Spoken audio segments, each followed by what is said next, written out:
바로 시작하겠습니다. 먼저 레체와 라치오의 경기를 분석해 보도록 하겠습니다. 이탈리아 1부 16위의 레체입니다. 전반기를 2연승으로 마감하면서 강등권으로 추락하지 않고 월드컵 표시기회를 가졌습니다. 우디네세 아탈란타를 상대로 1승 1무를 기록하는 등 강호들의 발목을 꽤 잘 잡는 모습을 보여주기도 하는 모습인데요. 카운터 어택의 비중이 상당히 높은 팀인데 올 시즌 29%의 골을 역습 상황에서 기록하고 있습니다. 때문에 상대에게 점유를 내주고 경기를 풀어나가는 스타일입니다. 상대에게 꽤 많은 공격 찬스를 준다는 단점이 있지만 15경기 17실점으로 실점 먹재 능력이 아주 나쁘진 않습니다. 다만 1대1 대응에서의 한계는 분명히 존재해 홈에서 아직 무실점 경기를 치르진 못했습니다. 인테리전을 제외하면 멀티실점을 허용한 경기가 없긴 하지만 라치오 특유의 빌드업 축구 방식도 꽤 부담스럽긴 할 것입니다. 결정자는 데르마쿠 비스트로비치 반다 선수가 결정할 것으로 보입니다. 이탈리아 1부 4위의 라치오입니다. 전반기 마지막 경기에서는 0대3으로 유벤투스에게 대패하면서 좋지 못했습니다. 그러나 지난 시즌에 비해 성적을 상승시키면서 챔스권 순위를 지킨 것은 고평가를 해줄 만한데 특히 사리볼의 약점인 수비가 상당 부분 개선된 것이 상당히 큽니다. 올 시즌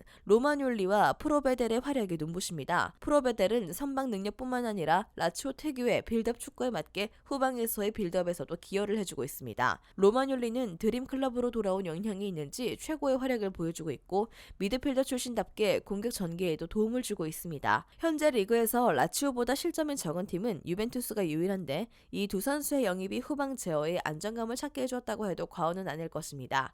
올 시즌 15위 이상의 팀을 상대로 홈에서 실점이 없다는 점도 참고하면 좋을 것입니다.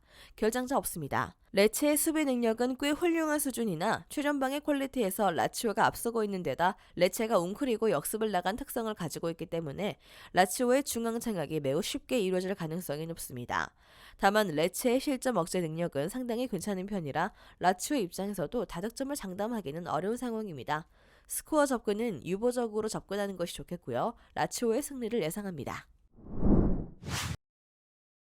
다음은 AS 로마와 볼로냐의 경기를 분석해 보도록 하겠습니다. 이탈리아 1부 7위의 로마입니다. 전반기 3경기에서 2무 1패로 부진하면서 7위로 추락했습니다. 유럽 대항전 진출 순위를 지키고 있는 6위 아탈란타와는 승점이 동률이라 희망을 잃은 단계까지는 아니지만 경기력의 단점이 어느 정도 있는 모습을 보여주고 있다는 점이 아쉽습니다. 공격에서는 디발라에 의존하는 비중이 상당히 높다는 것이 단점인데요. 물론 올 시즌 디발라의 활약은 엄청나긴 하지만 지난 시즌 훌륭한 활약을 해주었던 에이브러햄의 결정력이 급격하게 떨어지면서 디발라가 전개뿐만 아니라 득점까지 책임져야 하는 상황입니다. 무리뉴 감독은 3선 라인을 최대한 수비적으로 구성하기 때문에 디발라를 3선에서 보조해주는 역할을 기대하기도 어렵겠습니다. 실제로 최근 3경기에서 로마가 멀티골을 기록한 경기는 없었습니다. 결정자는요, 벨로티, 다보, 바이널둠 선수가 결정할 것으로 보입니다. 이탈리아 1부 11위의 볼로냐입니다. 전반기 마지막 5경기에서 4승 1패를 기록하면서 꽤 까다로운 전력임을 과시했습니다. 다만 승리를 거둔 팀은 모두 중하위권 팀들이었고 상위권인 5위 인테르를 상대로는 1대6으로 대패하는 등 전력 차이를 메우지 못하는 모습을 보여주고 말았죠. 철저하게 역습 중심으로 이어지는 공격을 구사하고 있습니다. 측면을 이용한 역습을 진행하고 전방에 아르나우토비치의 제공권을 최대한으로 이용하는 방식인데요. 다만 아르나우토비치가 침묵하게 되면 득점을 책임져줄 선수가 없다고 해도 과언은 아니고 측면에서 활로를 찾아줄 바로우도 몸 상태를 장담하기 어려운 상황이라 역습 작전이 잘 통할 수 있을진 알 수 없습니다. 결정자는요, 지르크지, 보니파치, 데 실베스트리 바로우 선수가 결정할 것으로 보입니다. 일단 수비적으로 단단한 삼성과 수비 라인을 구축했기 때문에 볼로냐의 공격을 차단하기에 별 어려움은 없고 볼로냐의 박스한 수비가 원정에서 꽤 흔들린다는 점을 이용해 볼 수 있습니다. 다만 로마도 벨로티의 부상과 에이브러햄의 결정력 난조로 인해 공격에서 큰 힘을 받긴 어렵습니다. 골이 많이 터지기에는 어려운 매치가 될 것으로 보입니다. AS 로마 승리 가능성을 예상합니다. 다음은 피오렌티나와 몬차의 경기를 분석해 보도록 하겠습니다. 이탈리아 1부 10위의 피오렌티나입니다. 공격적인 전술을 쓰고 있음에도 불구하고 성과가 잘 나지 않아 고전하는 모습을 보여주었습니다. 패스앤무브 시스템은 팀의 이식이 잘 되고 있는 모습이었고 상위권 팀인 라치오를 상대로도 패스 네트워크가 잘 통하는 모습을 보여주었으나 15경기 18골의 성과는 그다지 좋다고 보긴 어려운 상태입니다. 그래도 홈에서 중하위권을 상대로는 수비진을 무너뜨리는 것이 어려운 모습은 아니었습니다. 10위 이하의 팀을 홈에서 상대했을 때는 매 경기 멀티 득점을 기록하면서 소위 양학은 잘 해내는 모습을 보여주었습니다. 보여주었죠. 요비치도 하위권 팀을 상대로는 나름대로 존재감을 보여주는 모습이었습니다. 결장자는요, 곤잘레스 소틸 선수가 결장할 것으로 보입니다. 이탈리아 1부 14위의 몬차입니다. 몬차의 플랜은 중앙에서 개싸움을 만들고 공격은 측면으로 향하는 역습 방식입니다. 다만 이로 인해 중앙 라인에서 강점을 보이는 팀들에게는 상당히 약한 모습을 보여준다는 것이 흠이라고 할 수 있겠죠. 물론 몬차도 중앙 집중형인 전력 덕에 평균적으로 50%가 넘는 점유율을 확보하고 있습니다. 그러나 중원 전력이 강한 상위권 팀을 상대로는 플랜이 제대로 먹히지 않는 모습인데 올 시즌 10위 이상의 팀을 상대로는 1승 7패로 전적이 매우 좋지 못했습니다. 1승을 거둔 상대였던 유벤투스는 중원에서의 창의성이 늘 문제로 지적되어 왔기 때문에 사실상 중원 전력이 안정된 팀을 상대로는 맥을 추지 못하고 있다고 봐야 할 것입니다. 결장자는요, 센시 선수가 결장할 것으로 보입니다. 올 시즌 상위권을 상대로는 맥을 못 추고 있지만 하위권 팀을 상대로는 우세한 전력을 바탕으로 승점 3점을 잘 따내고 있는 상황입니다. 몬차가 중원 전력이 안정된 팀을 상대로는 약한 모습을 보여준다는 점도 피오렌티나의 승리를 점치는 이유인데요. 피오렌티나의 공격진들이 하위권 팀을 상대로는 곧잘 멀티골을 성공시키고 있어서 다득점 페이스를 예상할 수 있습니다. 피오렌티나의 승리를 예상합니다. 다음은 크레모네세와 유벤투스의 경기를 분석해 보도록 하겠습니다. 이탈리아 1부 18위의 크레모네세입니다. 전반기 무승입니다. 올 시즌 세리에에서도 1승도 거두지 못한 팀은 크레모네세가 유일하고 꼴찌가 아닌 것이 의아할 정도입니다. 17위인 스페치아와도 승점이 6점 차이라 베로나와 삼포도리와 함께 강등 1순위 팀으로 꼽히고 있는 상황인데요. 의외로 라인을 극단적으로 내리는 팀은 아닙니다. 전방에서의 활동 비중은 오히려 유벤투스보다도 높은 편이며 적극적으로 상대 라인을 전방에서부터 압박하는 편입니다. 물론 1대1 대응에서 밀리면서 큰 효과를 보진 못했지만 유벤투스의 중앙 라인을 틀어막고 압박을 가하면 빌드업을 측면으로 제한하면서 답답한 흐름으로 경기를 만드는 데는 성공할 가능성이 있습니다. 올 시즌 크레모네세는 홈 무실점 비중이 43%에 달하고 있고 밀란을 상대로도 0대0 무승부를 만들어낸 바가 있습니다. 결장자는요, 라두 키리케슈 선수가 결장할 것으로 보입니다. 이탈리아 1부 3위의 유벤투스입니다. 전반기를 6연승으로 마치면서 순위를 3위까지 상승시키는 데 성공했습니다. 해당 기간 동안 무실점을 기록하는 등 안정적인 수비 라인을 구축한 모습인데요. 보드진이 알레그리 감독을 신임한 것이 전반기에는 성공적으로 통했다고 봐야 할 것입니다. 4백을 버리고 3백을 선택한 것이 효과를 보고 있습니다. 자꾸 상대가 압박으로 중앙을 틀어막고 있고 포그바의 장기 부상으로 중앙 빌드업 전략이 시즌 초반부터 꼬이면서 고전했는데 아예 코스티치를 극대화해 측면을 강화하는 방식으로 전환한 것입니다. 올 시즌 상대 진영에서 머무르는 빈도가 두 번째로 낮고 알레그리 감독도 라인을 극단적으로 올리는 것을 꺼리는 성향이라 다득점을 담보하긴 어렵지만 전술 변화 자체는 성공적으로 통하고 있다고 볼 수 있습니다. 결장자는요, 블라호비치, 쿼드라도, 조르지, 보누치, 포그바 선수가 결장할 것으로 보입니다. 3백으로 전환하면서 측면 공격을 오히려 강화하는 전술이 성공적으로 들어가고 있고 특히 수비력이 상당히 높아진 모습입니다. 다만 블라호비치의 부상으로 인해 유벤투스도 다득점을 장담하기 어려운 상황임에는 분명한 상황입니다. 스코어는 2.5 언더 가능성이 더 높아 보이는 것이 사실이고 유벤투스의 승리를 예상합니다.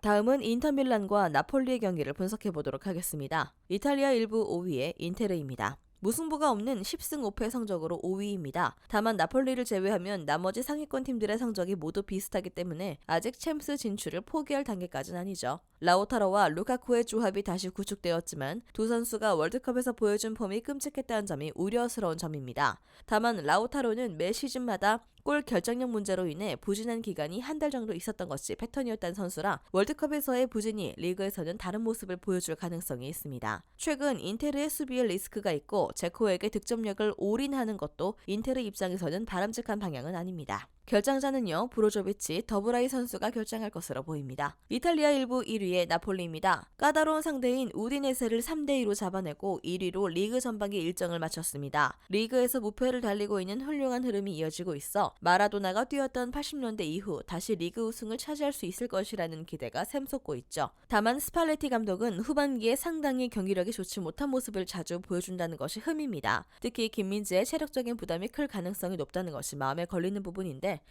로테이션 없이 대부분의 경기를 출전한 데다 월드컵까지 치르고 온 터라 휴식기를 온전히 휴식에 투자하지도 못했습니다. 실제로 월드컵에서도 부상으로 인해 제 컨디션이 아닌 듯한 모습을 보인 상황인데요. 문제는 라흐마니 정도를 제외하면 센터백 라인에서 좋은 활약을 보인 선수가 없어 김민재가 풀 시즌 내내 혹사당할 가능성이 높다는 것입니다. 결정자 없습니다. 나폴리는 득점이 나와도 지키기보다는 라인을 높게 유지하면서 추가골을 노리는 성향이 짙고 실제로 성과로 이어지고 있습니다. 김민재의 혹사로 인해 후반기 수비가 상당히 불안해질 가능성이 높다는 점을 고려하지 않을 수 없습니다. 인테르가 나폴리에게는 꽤 강했던 전적까지 감안하면 승무패 접근은 다소 조심스럽게 접근할 필요가 있습니다. 오버를 예상합니다. 마지막으로 우디네세와 엠폴리의 경기를 분석해 보도록 하겠습니다. 이탈리아 1부 8위의 우디네세입니다. 시즌 초반에 돌풍의 핵 역할을 했으나 10월 9일 이후 7경기 연속 승리를 거두지 못하면서 순위가 8위까지 하락하고 말았습니다. 장점이었던 공격력이 사그라든 것이 치명적으로 작용했는데 무승 행진을 기록하는 동안 우디네세가 기록한 골은 7골에 불과했습니다. 베투가 제 역할을 하고 있지 못한 것이 큽니다. 7경기 무승 행진을 기록하는 동안 베투가 기록한 골은 1골로 최전방에서 주포의 역할을 전혀 해내지 못하고 해도 과언은 아니었습니다. 이 톱 중 데올로페우이 2선에서 내려와 전환 패스로 공격의 기점 역할을 해주는 데 집중하고 있어 사실상 방점을 찍는 능력은 베토에게 크게 의존하고 있는 상황이라 베토의 부진은 치명적일 수밖에 없습니다. 결정자는요, 마시나 선수가 결정할 것으로 보입니다. 이탈리아 1부 13위의 엠폴리입니다. 기복이 심한 모습을 보여주고 있습니다. 상위권 팀을 상대로 맥을 추지 못하는 모습을 보여주고 있기 때문으로 10월 이후 치른 경기에서 패배를 기록했던 경기들의 상대들이 유벤투스, 아탈란타, 나폴리 등 강호들이었습니다. 생각보다 수비적인 전열은 잘 갖추어져 있는 편이나 원정에서는 무실점을 기록한 경기가 한 경기뿐이었습니다. 앞서 언급했던 강팀 상대 약점은 실점률 억제에서도 드러나고 있는데 올 시즌 8위 이상의 팀을 상대로는 매경기 멀티 실점을 기록하면서 전패를 기록했습니다. 중원 싸움에서 약한 모습을 보이고 있어 중앙 전력이 안정적인 팀을 상대로는 경기 주도권을 잡기 어려운 것이 영향을 미치고 있는 상황입니다. 우디네세가 3백의 스토퍼들이 언더래핑으로 중앙 싸움과 공격 전개에 기여하고 있어 이번 경기에서도 중앙 싸움에서 우위를 잡기는 어려울 것으로 보입니다. 결정자는요, 토넬리, 데스트로 선수가 결정할 것으로 보입니다. 엠폴리가 중앙 전력이 괜찮은 강호들을 상대로는 늘 약한 모습을 보여주었고 특히 공격력이 상당히 저하되는 모습을 보여주고 있습니다. 우디네세 3백의 스토퍼들이 적극적으로 언더래핑에 기여하고 있어 중원 수적 우위를 바탕으로 우디네세가 경기를 주도할 가능성은 상당히 높습니다. 우디네세의 주포인 베토의 부진이 심상치 않은 것이 마음에 걸린다면 2.5 언더를 1순위로 삼는 것도 괜찮습니다. 우디네세의 승리를 예상합니다. 영상에서 알려드리는 내용들은 모두 1차 분석 내용들이며 2차 분석과 최종 조합픽은 영상 하단 고정 댓글 링크로 문의 주시면 안내 도와드리도록 하겠습니다. 시청해주셔서 감사합니다. 아직도 혼자 분석하고 계신가요? 이슬TV 스포츠 정보방에서는 실시간 스포츠 커넥션을 통한 소통하는 관리 시스템으로 확실한 수익을 전해드리고 있습니다. 정보방 입장 조건은 없으며 일반인들은 쉽게 접할 수 없는 배당 흐름 분석, 모든 경기 라인업과 결장자, 마지막으로 분석 모델링을 통한 최종 조합픽까지 무료로 제공해드리고 있습니다. 물론 마음에 안 들면 둘러보시고 나가셔도 됩니다. 혼자 하면 단기간으로 수익을 볼 수도 있겠지만 함께하면 장기간으로 꾸준한 수익이 가능합니다. 정보방 무료 참여하시고 꾸준한 수익을 원하시는 분들은 영상 고정 댓글 링크로 문의 주시면 안내 도와드리겠습니다. 늦지 않았습니다. 함께 합시다.